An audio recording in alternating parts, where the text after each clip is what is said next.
성경 말씀 욥기 1장 6절부터 12절까지입니다. 구약 성경 욥기 1장 6절부터 12절까지 말씀을 제가 봉독을 하겠습니다. 하루는 하나님의 아들들이 와서 여호와 앞에 섰고 사단도 그들 가운데 왔는지라. 여호와께서 사단에게 이르시되 내가 어디서 왔느냐? 사단이 여호와께 대답하여 가로되 땅에 두루 돌아 여기저기 다녀왔나이다. 여호와께서 사단에게 이르시되 내가 내 종 욥을 유의하여 보았느냐? 그와 같이 순전하고 정직하여 하나님을 경외하며 악에서 떠난 자가 세상에 없느니라. 사단이 여호와께 대답하여 가로되 욥이 어찌 까닭 없이 하나님을 경외하리이까? 주께서 그와 그 집과 그 모든 소유물을 사늘로 두르심이 아니니이까?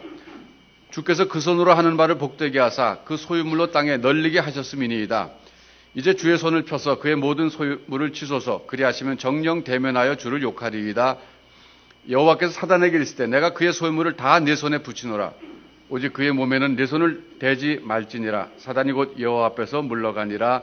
아멘. 제가 지난주에 설교할 때 그 어느 권사님 말씀을 드렸잖아요. 그러고 나서 이제 그 충격적인 그 소식을 저도 들었죠. 따님이 먼저 갔다는 것과 그리고 아드님이 또 손자가 같이 지진으로 목숨을 잃었다는 소식 듣고서는 굉장히 제가 우울했습니다. 그러던 쯤에 제가 LA에 갈 일이 있었어요. LA에 가가지고서 어느 목사님을 방문해서 이제 서재에 앉아 있었고, 목사님이 이제 잠깐 밖에 나가셔서 제가 이제 서재를 쭉 둘러보다가 그 책 가운데서 제 눈을 확 잡아끄는 책을 한 권을 발견했어요. 영어로 된 책이었는데 제목이 이렇게 되어 있었습니다. Disappointment with God, 그런 거예요. Disappointment, 이건 실망이라는 뜻이잖아요. With God, 그래서 하나님께 실망함, 뭐 그런 거예요. 그래서 제가 제목이 하도 이상하잖아요. 뭐 하나님을 기뻐함, 이게 너무 자연스러운 건데 하나님께 실망했다. 얼른 뽑았죠. 뽑아봤더니 필립 얀시라고 하는 분이 쓴 책이에요. 한국말로는 뭐 하나님 당신께 실망했습니다, 이렇게도 번역됐고, 한 두 사람이 번역한 것 같아요. 똑같은 책을. 두 종류가 나와 있는데 그 책이었습니다. 그래서 그 책을 쭉 이제 봤습니다. 서서 이제 좀 보고 이제 나중에 빌려서 봤는데 보니까 마침 또 시카고 얘기가 나오더라고요. 처음에 제가 시카고 살았었기 때문에 반가워갖고 시카고 얘기도 있어서 봤는데, 그 필립 얀시가 그 책을 쓰던 당시에는 이제 그 시카고 위튼 대학에서 교수를 하고 있었어요. 그리고 이제 대학원 학생들을 가르치면서 이분이 이제 그 신학과 쪽이었으니까 성경 과목 같은 거를 이제 코र्스를 개설해서 가르치는데, 그 중에 한 대학원생을 만났습니다. 남자였는데 그 대학원생이 자기 인생을 살아오면서 당했던 모든 고난들을 이제 페이퍼에 써서 그러면서 이제 하나님에 대해서 뭐 실망했다, 이런 표현을 쓴 거예요. 맞으면. 그래서 그분이 이제 그 학생과 대화하고 면담하고 그 코र्스를 이제 이끌어가는 과정에서 다시 자기가 주변 사람들을 돌아보기 시작했습니다. 교회 다니는 하나님 사람들. 그랬더니 놀랍게도 그런 고난을 겪어서 고통당한 사람들이 많다는 사실을 새삼 발견한 거예요.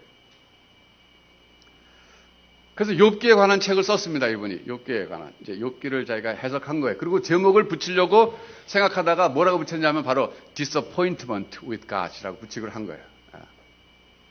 이 제목이 과연 이게 될까 안 될까, 이게 적합한가 안 적합한가를 알기 위해서 우리로 말하면 이제 다니는 교회 구역 식구들에게 그걸 보여줬답니다. 내가 책을 하나 썼는데 욥기에 관한 것이고 고난에 관한 걸 썼는데 제목을 이 Disappointment with God이라고, 하나님께 뭐 실망함, 이걸 쓸까 말까 하는데 여러분들의 의견을 구합니다. 그리고 이제 의견 청취를 했답니다. 그랬더니 반으로 쫙 갈라지더래요. 반은 그런 제목 안 좋습니다. 하나님을 뭐 기뻐함 이렇게 해야지 어떻게 하나님께 실망한 그럽니까? 그건 안 됩니다. 그런 사람들이 절반. 어떤 사람들은 이야 정말 마음에 듭니다. 그거.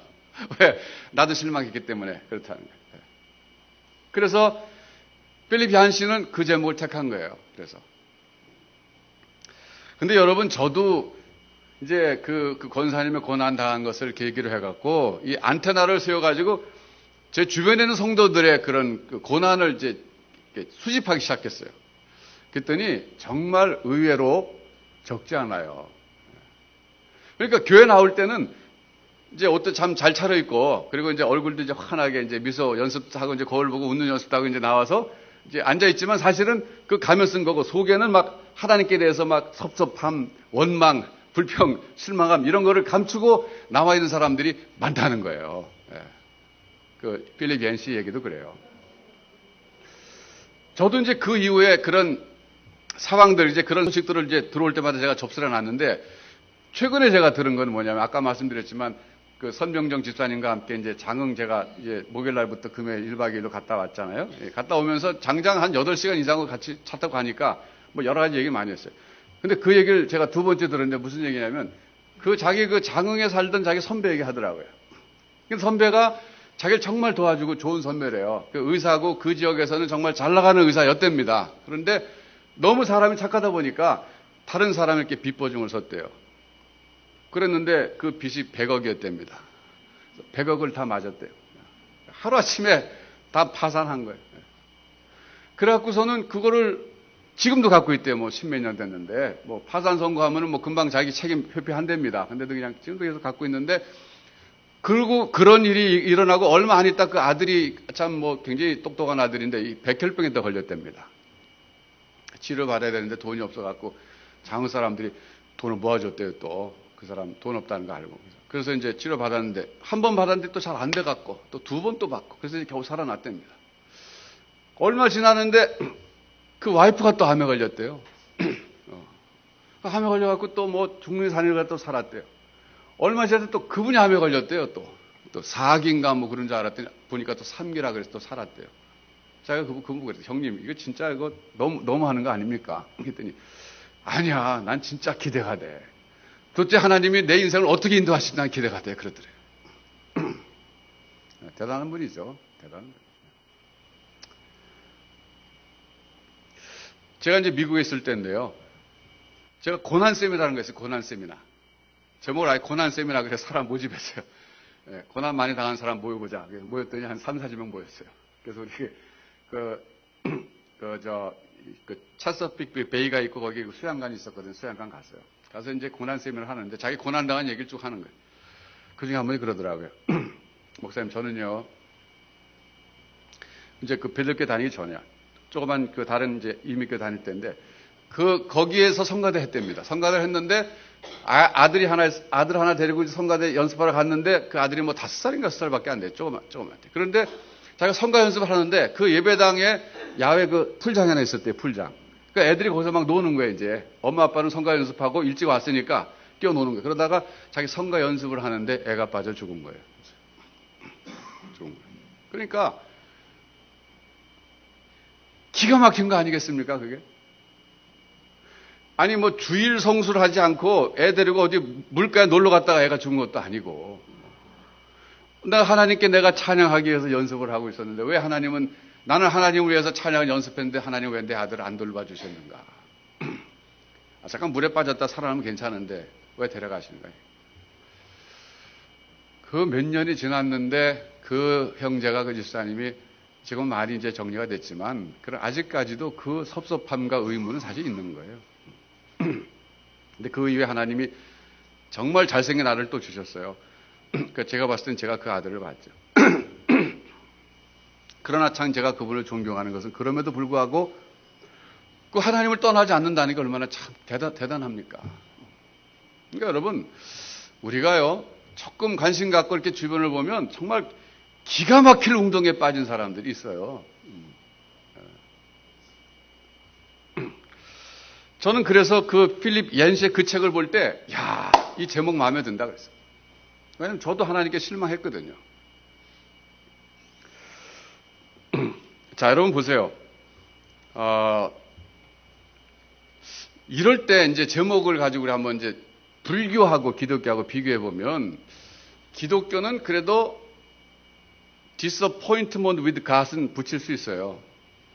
그런데 불교는 disappointment with 붙여. 할 수 있습니까? 없습니까? 굉장히 이게 흥미로운 주제입니다. 생각해 보세요. 거기는 붙일 수 없습니다. 왜냐하면 불교는 자기가 잘못했기 때문에 고난당하는 거예요. 그러니까 부처님이 고난 주는 거 없어요. 거기는. 그러니까 부처님이 세상을 통치하시고 그런다는 개념 자체가 없습니다. 거기는. 세상을 통치하시는 것은 부처님이 아니라 인과 응보라는 어떤 프린시플, 원리예요. 원리, 법칙. 그러니까 이 점을 여러분 잘 아셔야 돼요. 불교의 신은 엄밀히 말하면 인격적인 신은 아닙니다. 그건 어떤 원리입니다. 우리 식으로 말하면. 그러니까 인과응보라고 하는 그걸 이제 법이라 그러잖아요. 법이라 그러는데 그분들은 그 법이 뭐냐면 신문대로 거둔다고 하는 그 법이에요. 그러니까 disappointment with God은 이거는 인격체이기 때문에 우리가 붙일 수 있는 거예요. disappointment. 왜냐하면 실망이라고 하는 것은 믿었던 사람에게 당하는 것이, 믿었던 사람에게 기대에 못 미치고 심지어는 배신당할 때 느끼는 게 실망이지, 비인격체의 무슨 원리에 내가 실망했다 그런 건 없단 말이에요. 그러니까 저는 여기서 굉장히 기독교가 따뜻하다고 느낍니다. 그러니까 기독교는 상당히 정적이고 굳이 비교하자면 불교는 굉장히 법적에 차가워요. 그러니까 사회로 말하면 법치 사회가 있고 정의 정치가 이제 인간의 정 말이죠. 정의 중심된 사회가 있어요. 우리 한국 사회는 정의 중심이 된 사회입니다. 그래서 봐달라 이런 말이 통하는 거예요. 교통한테 뭐 티켓 받을 때도 한 번만 봐주세요. Look at me once 그러잖아요. 우리 미국에 살 때 이거 조크했던 것 같아요. 어쨌든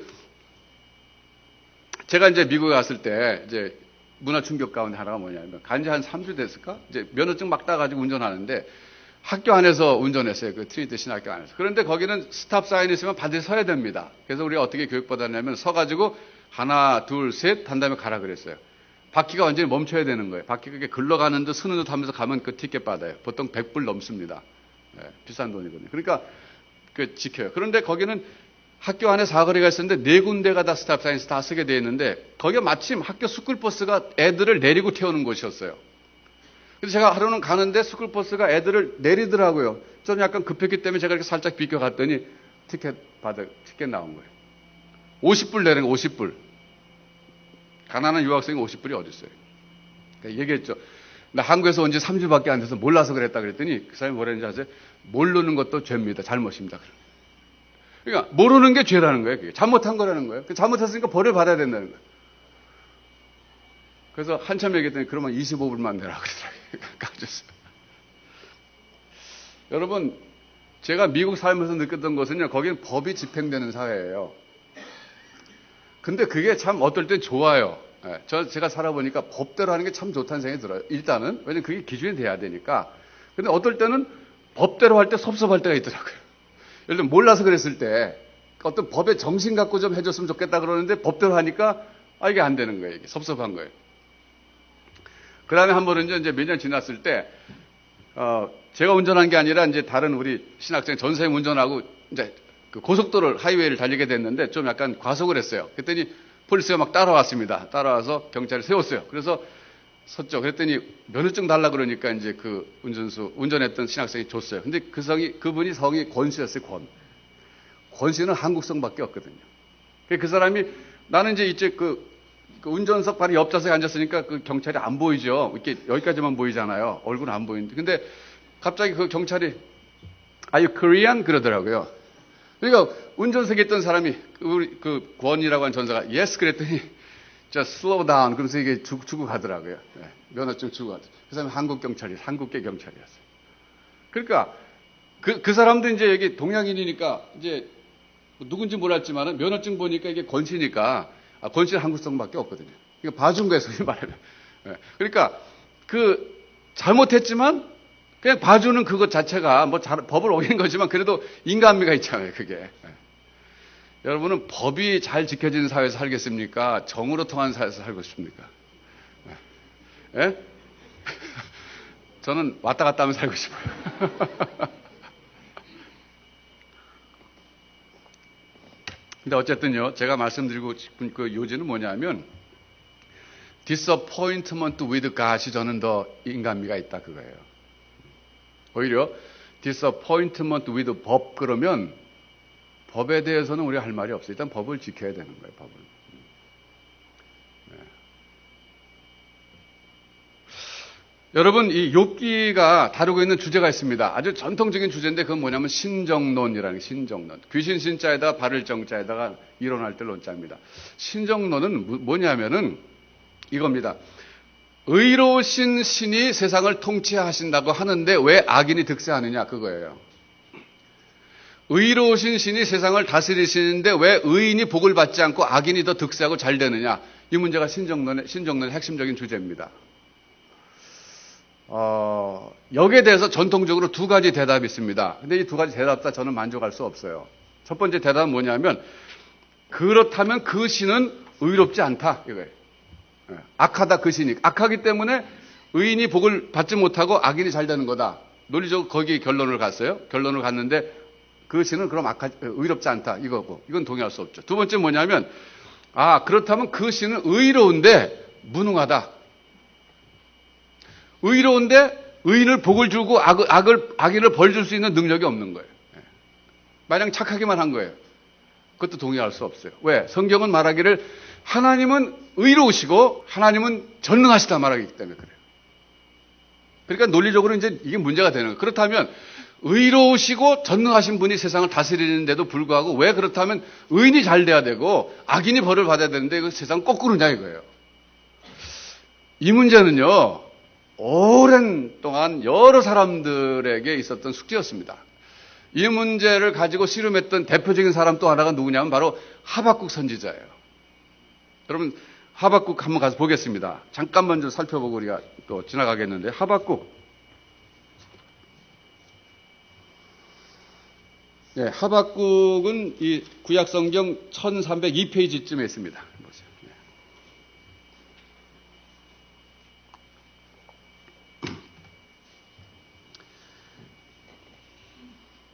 여기 지금 하박국에 보면 2절부터 하박국이 하나님께 호소하는데, 여호와여 내가 부르짖어도 주께서 듣지 아니하시니 어느 때까지리까 내가 강포를 인하여 외쳐도 주께서 구원치 아니하시나이다. 어찌하여 나로 간악을 보게 하시며 패역을 목도하게 하시나이까. 대저 겁탈과 강포가 내 앞에 있고 변론과 분쟁이 일어났나이다. 이러므로 율법이 해이하고 공의가 아주 시행되지 못하오니 이는 악인이 의인을 에워쌌으므로 공의가 굽게 행함이니이다. 이게 뭐냐면 하박국 당시의 시대상입니다. 이스라엘 백성들이 살고 있는 그 시대에 그 시대상이 뭐냐면 악인이 의인을 에워쌌고 공의가 굽게 행하는 이런 일이 자행되고 있었어요. 근데 그게 하박국에는 굉장히 이게 걸림이 되는 거예요. 왜냐하면 이스라엘 백성은 하나님의 백성이고 하나님이 다스리신다고 하는 이스라엘 백성들의 사회에 왜 이렇게 악인이 득세하고 공의가 시행되지 않느냐 이거예요. 그래서 하나님께 나가서 호소하는 거예요, 하나님. 그랬더니 하나님이 뭐라고 대답하시냐면 5절에 하나님 응답하시는데 여호와께서 가라사대 너희는 열국을 보고 또 보고 놀라고 또 놀랄지어다. 너희 생전에 내가 한 일을 행할 것이라 혹이 너희에게 고할지라도 너희가 믿지 아니하리라. 보라 내가 사납고 성급한 백성 곧 땅의 넓은 곳으로 다니며 자기의 소유 아닌 거할 것들을 점령하는 갈대아 사람을 일으켰나니 그들은 무섭고 무서우며 심판과 위령이 자기로 말미암으며 그다음에 쭉 나갑니다. 이 사람들이 누구냐면 갈대아 사람, 바벨론을 가리키는 거예요. 하나님께서 뭐라고 답변하시냐면 그래서 내가 이스라엘 백성들을 그럼 갈대아 사람들을 동원해가지고 심판해버리겠다 그러신 거예요. 이 논리를 잘 따라오셔야 돼요. 그러니까 하박국 선지자가 그 당시 시대상을 보고 하나님 왜 악인이 의인을 에워싸고 공의가 시행되지 않습니까? 이거는 잘못됐습니다. 하나님 심판하셔야 됩니다. 이건 문제입니다. 그랬을 때 하나님이 그럼 내가 갈대아 사람을 불러다가 이 민족을 심판하겠다 그런 거예요. 여기에 대해서 하박국이 아멘 그렇게 하십시오. 그러지 않았습니다. 그 다음에 뭐라고 얘기하냐면 12절에 여호와 나의 하나님 나의 거룩한 자시여 주께서는 만세전부터 계시지 아니하니까 13절에 보면 주께서는 눈이 정결하심으로 악을 참아보지 못하시며 패역을 참아보지 못하시거늘 어찌하여 괴울한 자들을 방관하시며 악인이 자기보다 의로운 사람을 삼키되 잠잠하시나이까. 이게 뭐냐면요, 여기서 말하는 악인은 갈대아 사람을 가리키는 거고 자기보다 의로운 사람은 이스라엘 백성을 가리키는 겁니다. 그러니까 하박국 선지자가 갈대아 사람들을 동원해가지고 이스라엘 백성을 심판하겠다 그러니까 하나님 잠깐만요 뭔가 잘못됐습니다. 왜? 아무리 이스라엘 백성이 잘못했다 치더라도 갈대아 사람보다는 착합니다. 갈대아 사람들이 더 악합니다. 그러면 하나님 공의를 시행하신 하나님께서 왜 더 악한 사람을 들어서 왜 더 덜 악한 사람 치십니까? 이런 얘기예요. 그것도 문제가 있습니다. 그렇게 얘기한 거예요. 그랬더니 하나님께서는 뭐라고 말씀하시냐면은 2장 1절에 가서 보면 이제 하박국이 이제 약간 의기양양해요. 하나님이 아마 답변하실 곤란하실 거야. 그러고서 이제 내가 내 파수하는 곳에 서며 성문에 서리라. 그가 내게 무엇이라 말씀하실는지 기다리고 바라보며 나의 질문에 대하여 어떻게 대답하실는지 보리라 그랬어요. 이때는 하박국이 야 하나님 아마 답변하지 곤란하실 거야 이랬을 거예요. 이런 자세예요. 근데 하나님께서는 그때 뭐라고 말씀하시냐면은 그래 네 말 듣고 보니까 일리가 있다. 내가 갈대아 사람 들어서 심판하는 거 취소. 뭐 내가 직접 하겠다 그게 아니라 그 다음에 쭉 보면 아니다. 내가 반드시 그렇게 할 것이다 얘기합니다. 그것도 빠른 시간에 그렇게 할 것이다. 그러면서 쭉 이스라엘을 갈대아 사람을 통해서 심판하실 것을 말씀하십니다. 그리고 마지막 가서 하시는 말씀이 뭐냐면 마지막에는 그러나 내가 갈대아 사람도 심판할 것이다. 잠깐 내가 도구를 쓸 뿐이지 마지막 가서는 내가 그들도 심판할 것이다. 그렇게 얘기합니다. 그래서 하박국이 그 얘기를 듣고서는 그 다음에 3장에서 노래하는 거예요. 특별히 우리가 복음성 같은 것에서 많이 알려지게 된 규절이 17절, 18절, 19절이잖아요. 비록 무화과 나무가 무성치 못하며 포도나무에 열매가 없고 감람나무에 소출이 없고 밭에 식물이 없고 우리의 양이 없으며 외양간에 소가 없을지라도 이게 뭐예요? 흉년이 들어서 그런 게 아니라 전쟁 때문에 이렇게 되는 거예요. 전쟁. 갈대아 사람들이 쳐들어왔기 때문에 흉년이 든 거예요. 이렇게. 모든 재산 다 잃어버리고 완전히 망한다 할지라도 하박국 선지자는 여호와를 인하여 즐거워하며 나의 구원의 하나님을 인하여 기뻐하리로다 그랬어요. 여기 보면 말이죠. 하박국 선지자가 그 이스라엘 민족적 고난이 이해가 됐기 때문에 하나님 보상해 줬기 때문에 하나님 찬양한 것이 아니라 하나님을 전적으로 신뢰하기 때문에 찬양한 거예요. 고난이란 문제가 해결돼서 찬양한 게 아닙니다. 앞으로 오히려 고난이 닥쳐올 것을 예견하고 내다보면서도 그 하나님을 신뢰하는 거예요. 하나님은 비록 잠깐 심판하시지만 마지막 가서는 구원하실 것이다. 이걸 바라보고서 찬양하는 거예요. 그런 점에서 볼 때 우리도 배워야 될 것이 있습니다. 뭐냐면 우리가 고난 당할 때 하나님 찬양하기 어렵다 그러는데 사실 안 그래요. 고난 중에 찬양해야 되는 거예요. 고난 중에. 왜? 궁극적으로 하나님이 구원하실 것을 믿기 때문에 찬양하는 거예요. 그게 믿음입니다. 근데 우리는 보통 그러지 않잖아요. 하나님을 찬양할 때 언제냐면은 나를 웅덩이에서 건져주셔서 내 발을 반석에 두셨을 때 찬양하려고 그러는데 그게 아니에요.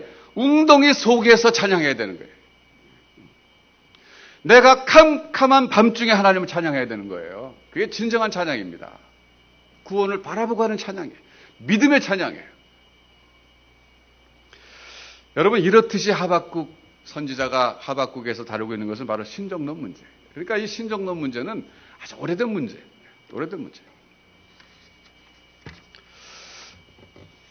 자, 그런데 말이죠. 그러면서도 다시 욥기로 돌아가서 보겠습니다. 욥기에서 다루고 있는 문제가 신정론만 다루고 있는 것이 아니라 그건 대표적으로 첫 번째로 다루고 있는 주제라고 할 것 같으면 두 번째로 다루고 있는 주제가 있는데 그게 뭐냐면 인간에게 과연 대가를 바라지 않는 신앙이 있을 수 있느냐 이 문제를 다루고 있어요.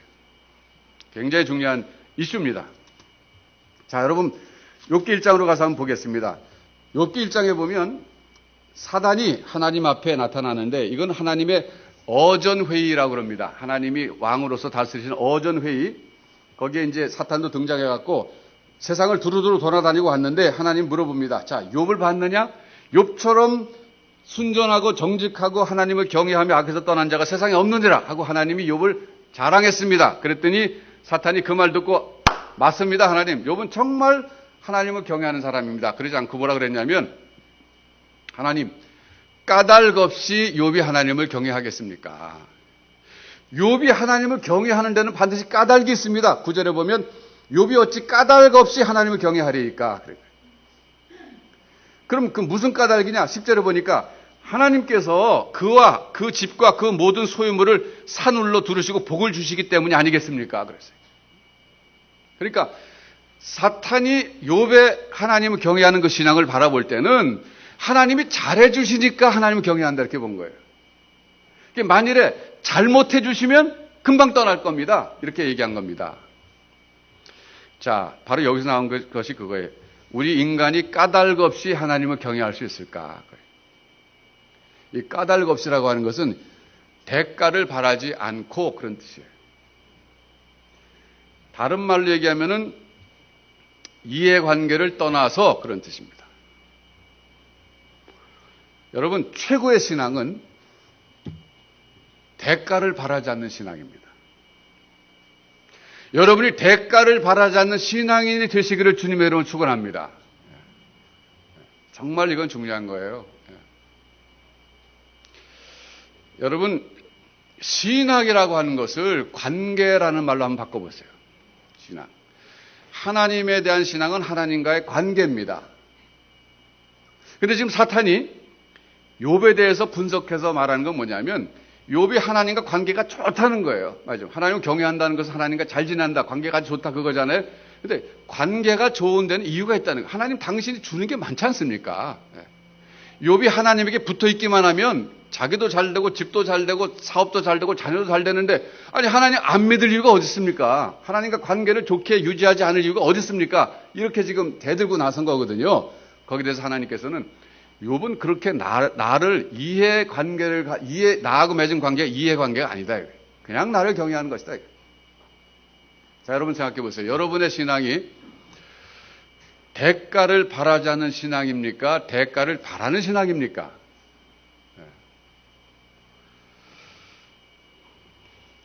여러분 그 친구 관계도 한번 생각해 보세요. 여러분 주변에 뭐 친구도 있고 뭐 직장 동료도 있고 뭐 친척도 있고 심지어 가족도 있고 다 있을 거예요. 부모 자녀도 이 관계인데 여러분의 관계를 분석해 보면 주로 이해관계입니까? 이해관계를 넘어서는 순수한 관계입니까? 그러니까 뭐 이해관계도 있고 순수한 관계도 있어요. 그런데 이해관계로만 내 인생이 꽉 찼다 그러면 난 불행한 사람이에요. 정말 쉴 곳이 없어요. 그럼 불행한 인생이에요. 심지어 부모가 자기 자녀를 사랑하는데 그 사랑이 이해관계일 수도 있어요. 내가 오늘 자녀에게 이렇게 잘해주면 얘가 언젠가 나에게 잘하겠다. 이건 이해관계입니다. 그렇게 부모가 나에게 마치 투자하는 거예요. 투자하듯이 잘한다는 거 자식이 알면요. 그거 싫어합니다.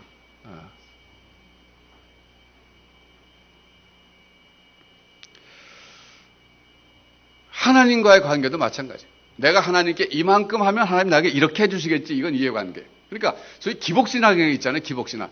기복신앙이 이해관계예요. 하나님과.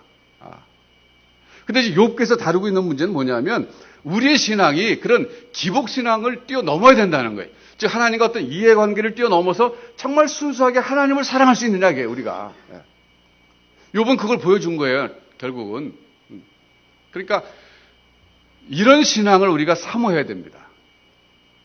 제가 어저께 그 중앙아시아에서 일하시는 선교사님 부부를 만났어요. 그래서 그분이 부인이 이제 여기서 어성경 전문 강사 훈련을 마쳤기 때문에 그걸 러시아어로 번역하려고 지금 이제 계획 중이라서 만나서 뭐 여러 가지 얘기했습니다. 그런 가운데 제가 그분에게 참 감동적인 얘기를 들었어요. 뭐냐면 15년 됐는데 거기 간지 15년 동안 자기네만 그 지역 가서 복음을 전한 게 아니라 여기저기서 많은 선교사님 들어와서 복음을 전했다는 거예요. 그래서 교회가 세워졌고 현지인 사역자들도 세워졌는데 15년이 지나니까 다 지금 지쳤대요. 그랬는데 최근에 어성경을 배워가지고 가서 그 지도자들에게 어성경을 가지고 강해를 하고 성경 가르쳐주다 보니 이분들이 힘을 얻는데 힘을 얻는 이유가 딱 한 가지랍니다. 그게 뭐냐면 하나님이 왕이시라는 거 새로 깨닫고 힘을 얻더래요. 그러니까 지금 15년 동안 그분들이 여러 선교사님 통해서 배웠던 복은 뭐냐면 하나님을 잘 섬기면 구원받고 복받는다는 거였다는 거예요. 그러니까 이해관계에 의해서 하나님을 섬긴 거죠. 어떻게 보면. 대가를 바라는 신앙의 수준에 있었던 거예요. 근데 그게 신앙의 출발점은 됩니다. 그런데 그렇게 15년 지나다 보니까 거기 한계 온 거예요. 한계. 그래서 다 지쳐가고 있었던 차에 다시 성경으로 돌아가서 보니까 하나님은 그렇게 이해관계를 가지고 관계 맺어야 될 뿐이 아니라 하나님이 왕이시라고 하는 것. 하나님이 왕이시기 때문에 그 하나님은 왕이기 때문에 경외하고 하나님 왕이기 때문에 신뢰하는 이런 관계로 다시 맺어야 된다는 걸 깨닫고는 이분들이 힘을 얻기 시작했다는 거예요. 참 귀한 얘기입니다.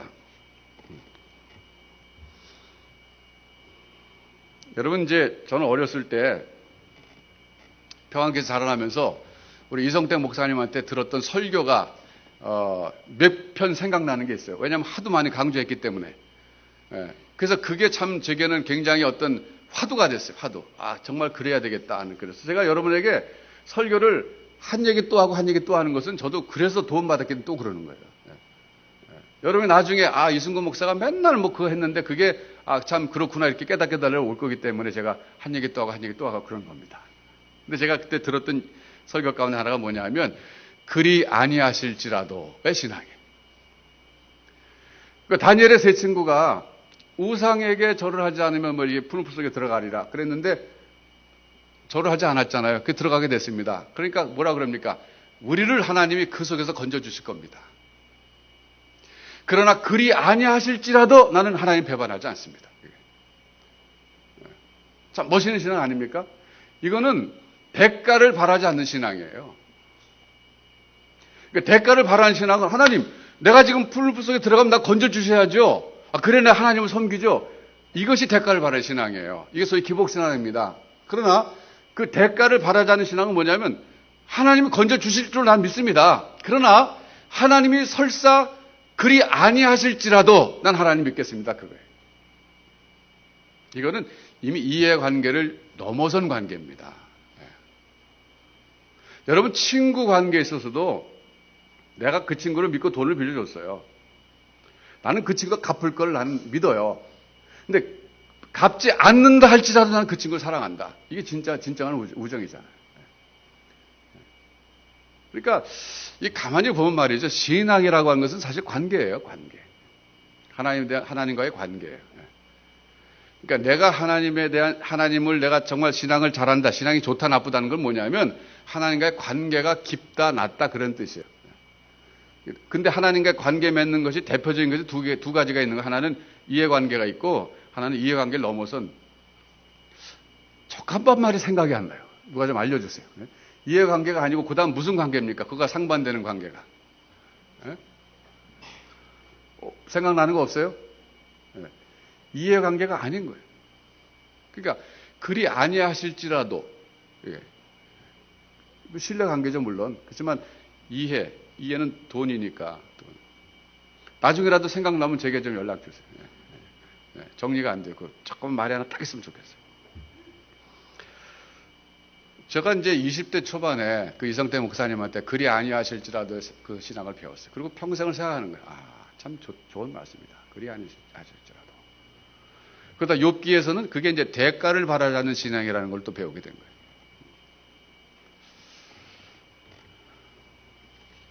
저는 개인적으로 제가 지금 이제 50이 넘었습니다. 넘어서 이제 신앙생활 제가 한 50 몇 년 한 거죠. 태어나서 했으니까. 그런데 이제 하나님과의 관계를 생각해 볼 때 저는 제가 감히 말씀드리지만 저는 대가를 바라지 않는 신앙에 왔어요.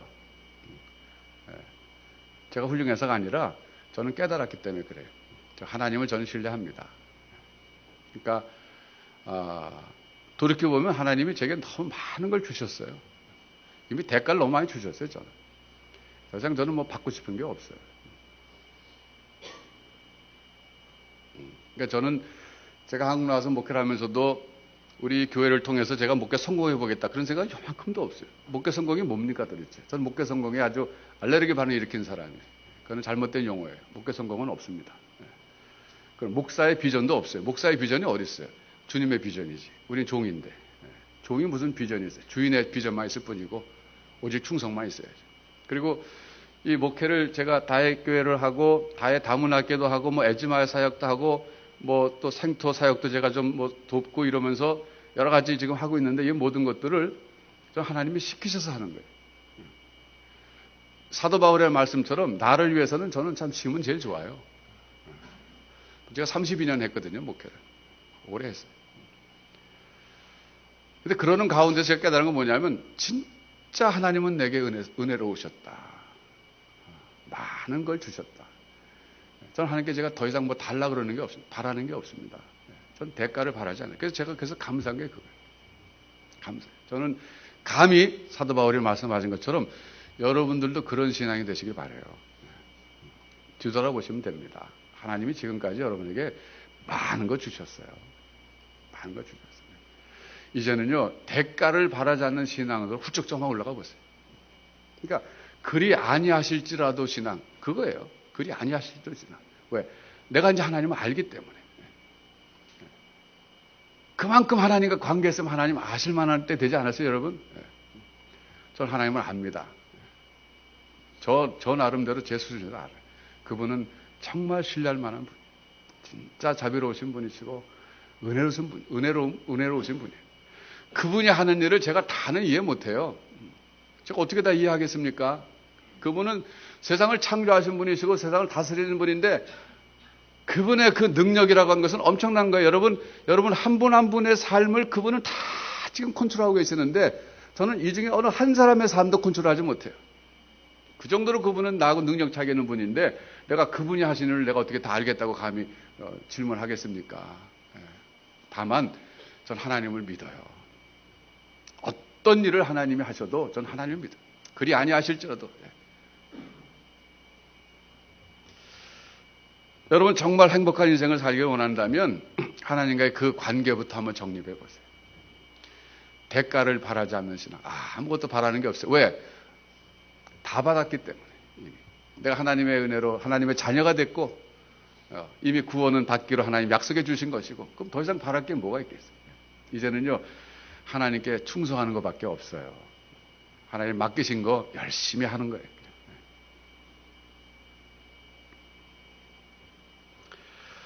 그리고 여러분 그 하나님과의 관계가 그렇게 순수한 이해관계가 아니라 정말 신뢰관계 속에서 이게 다져지면 그 다음에 인간관계도 그렇게 될 수 있어요.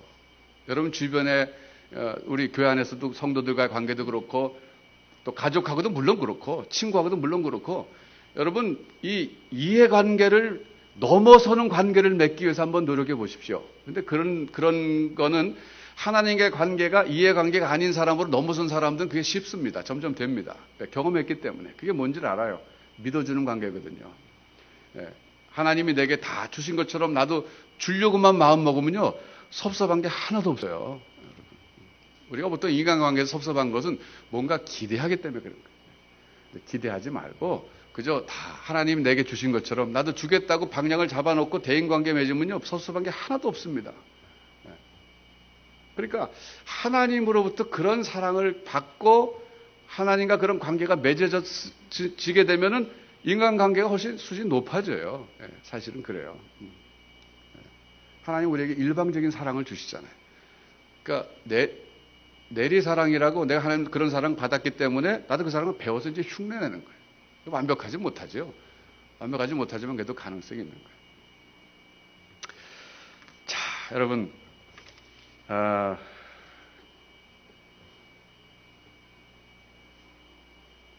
그래요. 혹시 여러분 가운데 지금 하나님께 좀 실망해서 그런 분도 계실지 모르겠어요. 그러나 여러분 잠깐입니다. 그건 잠깐이에요. 절대 하나님 원망하지 마시고 하나님께 한번 그 대가를 바라지 않는 신앙을 가지고 그 지금 고난을 잘 한번 이겨보세요. 그리고 그리 아니하실지라도 여러분이 하나님께 나가서 기도할 때 한번 혼자 있을 때 크게 한번 외쳐보세요. 하나님께. 하나님 그리 아니하실지라도 신앙을 제게주시고 하나님 제가 이 고난 속에 있는데 이걸 빨리 건져주시기 바랍니다. 그러나 좀 오래 있게 하신다 할지라도 제가 하나님을 경외하겠습니다. 한번 그렇게 선포해 보세요. 그러면 하나님이 새로운 은혜를 확실하게 보여주시는 거예요. 하나님과의 그 이해관계를 벗어나서 하나님과 내가 절대적인 신뢰관계로 내가 들어가길 원합니다. 그럴 때 여러분 새로운 신앙의 차원으로 올라서는 거예요.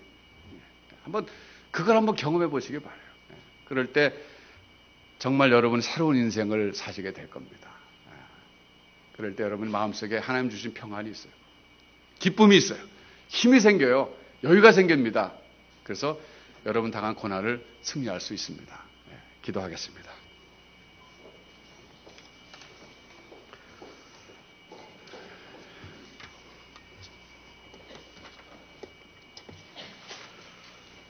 우리 잠깐 한번 기도하겠습니다. 하나님 저에게도 대가를 바라지 않는 신앙을 주시옵소서.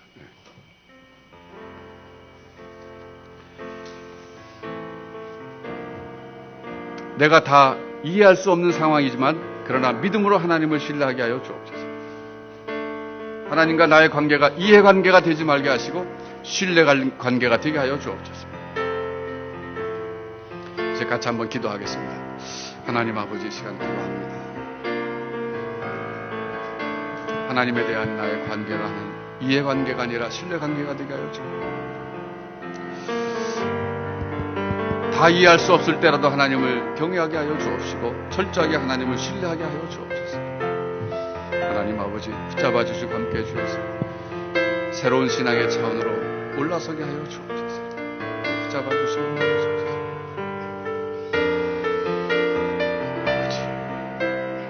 우리 찬양하겠습니다. 주님과 함께하는 이 고요한 시간.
염려하잖아도 내 쓸 것 아시니 나 오직 주의 얼굴 구하게 하소서.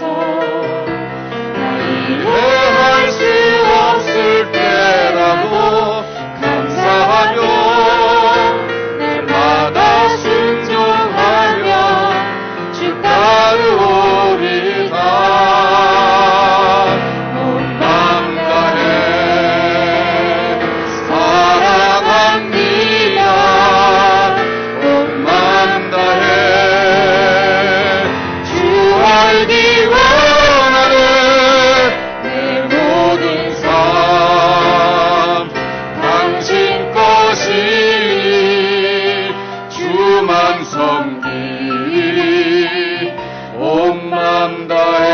마음 다해 한 번 더 하겠습니다.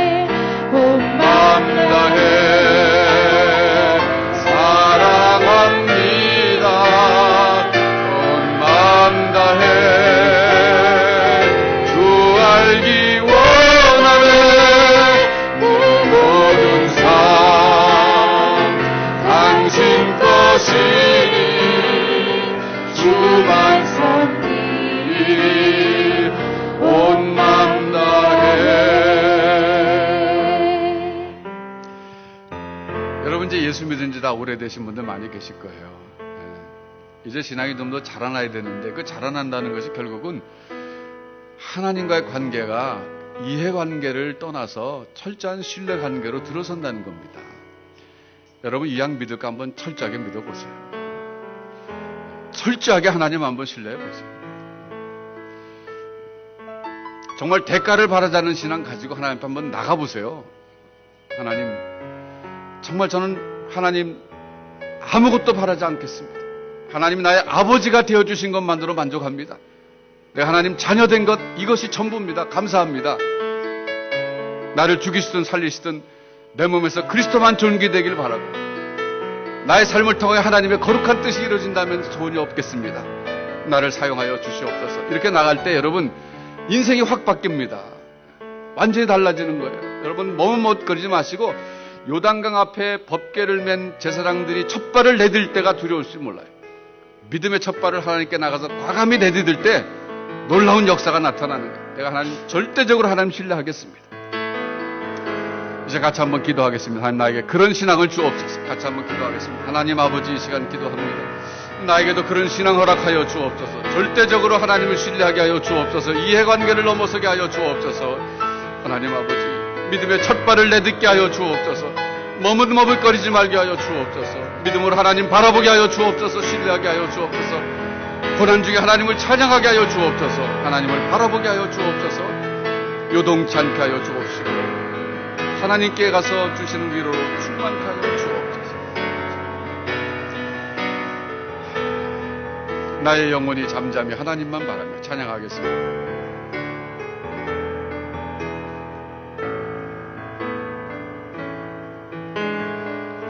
나의 영혼이 잠잠히 하나님만 바라며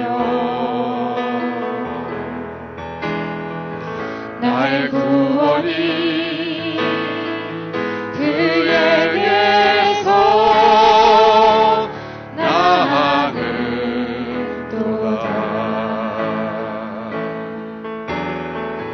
나의 영혼아 잠잠히 하나님만 바라라. 나의 소망이 저에게서 나는도다.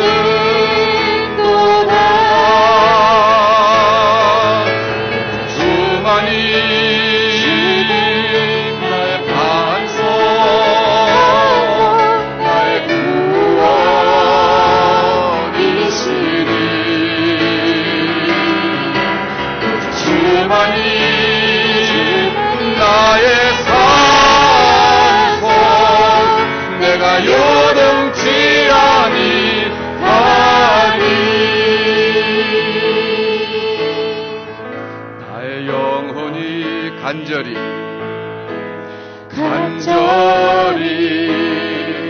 여호와를 갈망하며 나의 입술이 여호와를 찬양하리. 나의 영혼이 즐거이 나의 영혼이 즐거이 여호와를 따르리니. 나의 평생에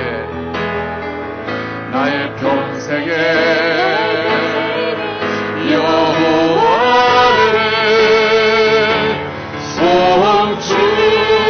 송축하리. 주만이 나의 반석, 나의 구원이시니.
하나님 아버지 감사합니다. 우리를 자녀 삼아 주신 것 감사합니다. 이제 이해관계를 넘어서서 하나님과 관계 맺게 해주시고 그리 아니하실지다의 신앙을 갖게 해주시고 대가를 바라지 않는 신앙인이 되게 하여 주옵소서. 철저히 하나님 아버지를 신뢰하면서 이 인생길을 나아가는 저희가 되게 하여 주옵소서.